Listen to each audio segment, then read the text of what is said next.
We're getting ready for Christmas, which means we're going to hear a lot more about Mary, the Blessed Virgin Mary. This past Sunday, it really tees up who Mary is. We heard from the prophet Isaiah. It says, I rejoice heartily in the Lord. In my God is the joy of my soul. This Mass just yesterday, instead of a psalm, it's what Mary herself sings in the Gospel of Luke when she says to her cousin Elizabeth, my soul proclaims the greatness of the Lord. My spirit rejoices in God my Savior. Look, what's this Catholic obsession with Mary? It's because she embodies what it means to be a member of the church. The theologians say that the church is Marian in form, which means of all the things the church does, preaches the gospel, there's like administration and institutions and contemplative life, monks, marriage, sacraments, all that stuff. At the deepest level, the church is Marian in form. What does Mary do?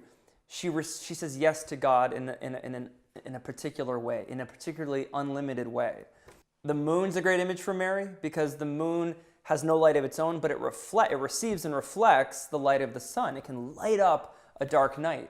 Apply this maybe just two ways. First, to the church. Everything that the church is not about itself. It's about Jesus. It's about receiving and reflecting the light of God in Jesus. That's the sacraments, that's the priesthood, that's marriage, that's everything that the church does is Marian in form, and when we understand it that way, it makes sense. When it's not that, it becomes hard to understand and even pointless. Secondly, apply it to your own life.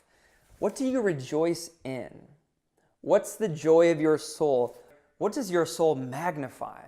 For Mary, it's the Lord.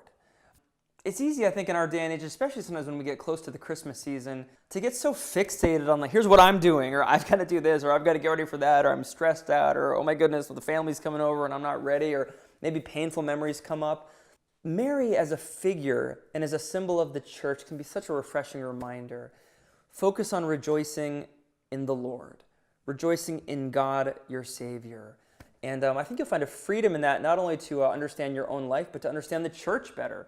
To disconnect Mary from what it means to be a Christian, a disciple of Jesus, or to disconnect her from what it means to be a human person, which is to be made to receive God, is to like miss the entire point of who and what Mary is as the human being who, more than any other else, said yes to the will of Jesus, but also reveals to us what it means to be a human person. What good news as we get ready to celebrate the great mystery of Christmas.